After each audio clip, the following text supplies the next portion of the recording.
ఏరా eye contact ఇవ్వడానికి కూడా గిల్టీ ఫీల్ అవుతున్నావా? అన్నయ్య అది రేయ్, నువ్వేం క్రైమ్ చేయలేదురా. ఈ ఏజ్లో ఇదంతా కామనే. అంటే సరే కానీ నేను ఒకటి అడుగుతా చెప్పు. మాస్టర్బేషన్ చేసుకోవడం వల్ల నీ బాడీలో ఏం జరుగుతుంది? అన్నయ్య ఎందుకని ఆడుకుంటున్నావు? రే, నేను సీరియస్గా అడుగుతున్నా, ఏం జరుగుతుందో చెప్పు. ప్లెజర్. ఎగ్జాక్ట్లీ. సో నువ్వు ఇదంతా ప్లెజర్ కోసం చేస్తున్నావు అన్నమాట. ఏయ్, ఫేస్ అలా పెట్టకురా, నేనేం నిన్ను జడ్జ్ చేయట్లేదు. అంతకన్నా ముందు ఇది చెప్పు, ఎప్పుడైనా మాస్టర్బేషన్ చేసుకోవడం వల్ల బాడీలో ఏమవుతుందో అబ్జర్వ్ చేసావా? పెద్దగా చేయలేదన్నయ్య. సరే థింక్ చేయి, ఆ టైంలో ఏం జరుగుతుందో. ముందు చెప్పినట్టే ప్లెజర్.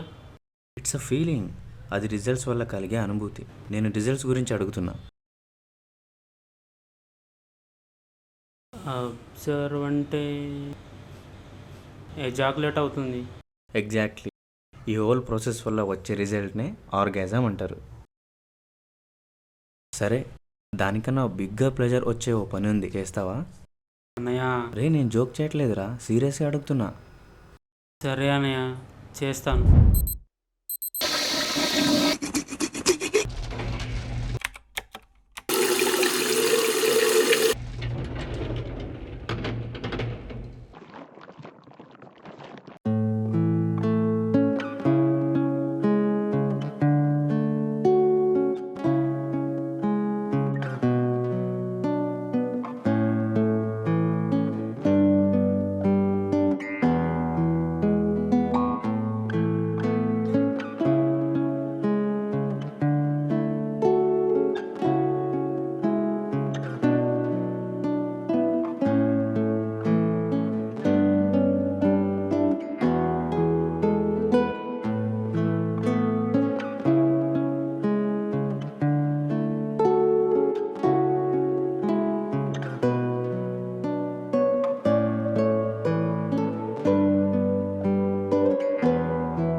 మా ఇంట్లో నాకు సంబంధాలు చూస్తున్నారు. I can't hold them now. At least నువ్వు ఒక జాబ్ చేస్తున్నా నేను ఏదో ఒకటి మాట్లాడి ఒప్పించేదాన్ని. మీ అమ్మగారికి యాక్సిడెంట్ అవడం వల్ల బ్రెయిన్లో బ్లడ్ క్లాట్ అయింది. ఐ నో నువ్వు సెటిల్ అవుతావు, but it takes a lot of time. నేను ఇప్పటికిప్పుడు చెప్పి ఒప్పించాలంటే ఇట్స్ నాట్ గోనా వర్క్అవుట్.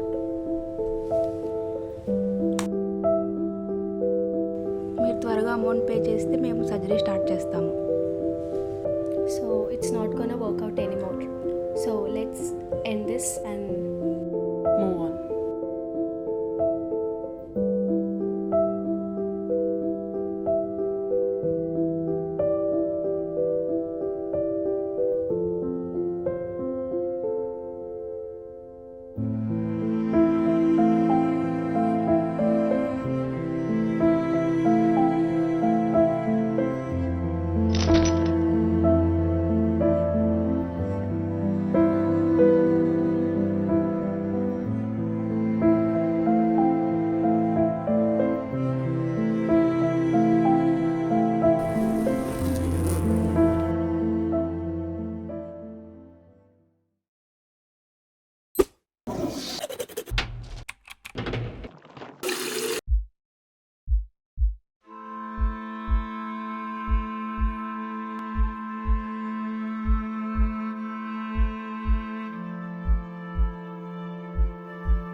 మనుషులకి కోపం వస్తే ముందుగా చేసేది 2 పనులు.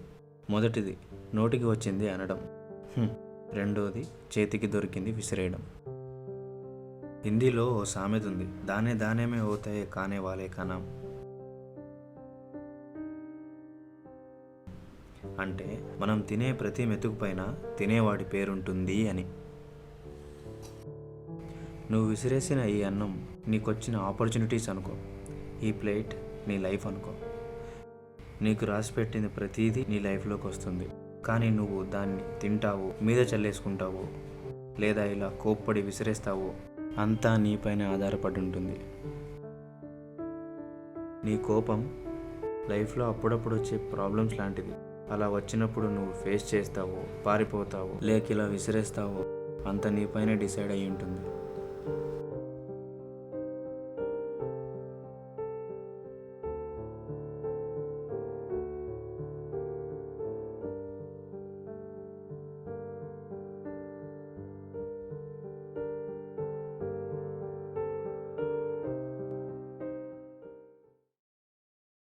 నువ్వు ఇందాక చేసావే దాన్ని ఎక్స్టర్నల్ ఆర్గాజం అంటారు.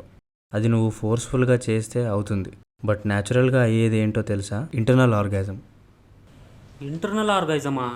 ఆర్గాజం అంటే మనం ఒక పని చేయడం వల్ల మన బ్రెయిన్లో ఒక హార్మోన్ రిలీజ్ అయ్యి దానివల్ల వచ్చే ప్లెజర్ ఆర్ పెయిన్ని ఆర్గాజం అంటారు. నువ్వు మాస్టర్బేషన్ చేస్తే లేదా సెక్స్ చేస్తే అయ్యేదొక్కటే ఆర్గాజం కాదు, అది కాకుండా ఇంకా చాలానే ఉన్నాయి. సపోజ్ మనం ఏడ్చినా, మన పార్ట్నర్ని హగ్ చేసుకున్నా లేదా కిస్ చేసినా మన బ్రెయిన్లో రిలీజ్ అయ్యే హార్మోన్ని ఆక్సిటోసిన్ అంటారు. నువ్వు ఎక్సర్సైజ్ చేసినా లేదా నీకు నచ్చిన చాక్లెట్ తిన్నా అప్పుడు మన బ్రెయిన్లో రిలీజ్ అయ్యే హార్మోనే ఎండోర్ఫిన్. అదే మనం మెడిటేషన్ చేసినప్పుడు లేదా బాగా నిద్రపోయినప్పుడు రిలీజ్ అయ్యే హార్మోనే డోపమైన్. కానీ మాస్టర్బేషన్ చేసుకున్నప్పుడు మన బ్రెయిన్లో మల్టిపుల్ హార్మోన్స్ రిలీజ్ అవుతాయి. ఇంకా చాలానే ఉన్నాయి. దీన్ని ఇంటర్నల్ ఆర్గాజం అంటారు. నువ్వు చేసుకున్నావే దాన్ని ఎక్స్టర్నల్ ఆర్గాజం అంటారు. వీటన్నిటికన్నా 1000 times ప్లెజర్ ఇచ్చే హార్మోన్ ఒకటి ఉంది, అదే సెరోటోనిన్. అది రిలీజ్ అవ్వాలంటే ఏం చేయాలనే? సింపుల్ రా, మనకిష్టం లేని పనిని కష్టపడి చేయకుండా కష్టమైనా పర్లేదని ఇష్టం ఉన్న పని చేస్తే చాలు. ప్యాషన్ రా, ప్యాషన్. అర్నింగ్స్ కోసం ఇష్టం లేని పని చేయకుండా నీకు నచ్చిన పని చేస్తూ బ్రతికితే చాలు. వరల్డ్స్ గ్రేటెస్ట్ ప్లెజర్ నీ స్వంతం అవుతుంది. అంతేనా? నువ్వు అంతేనా అన్నంత సింపుల్ కాదు. నీ లైఫ్లో చాలా అప్స్ అండ్ డౌన్స్ ఉంటాయి. అలా వచ్చినప్పుడు ఏం చేయాలన్నయ్య? ఫేస్ చేయాలి. అన్నయ్య బట్ మనందరి లైఫ్లో టర్నింగ్ పాయింట్ అయ్యే ఒక మూమెంట్ వస్తుంది. అది వచ్చినప్పుడు లైఫ్ నీకు చాయిస్ ఇస్తుంది. మన MS ధోని మూవీ లాగా ట్రైన్ ముందు కూర్చున్నప్పుడు ఎక్కాలా వద్దా అనే మూమెంట్. అది ఎప్పుడు వస్తుంది అన్నయ్య? అది వచ్చినప్పుడు నీకే తెలుస్తుంది లేరా. పద.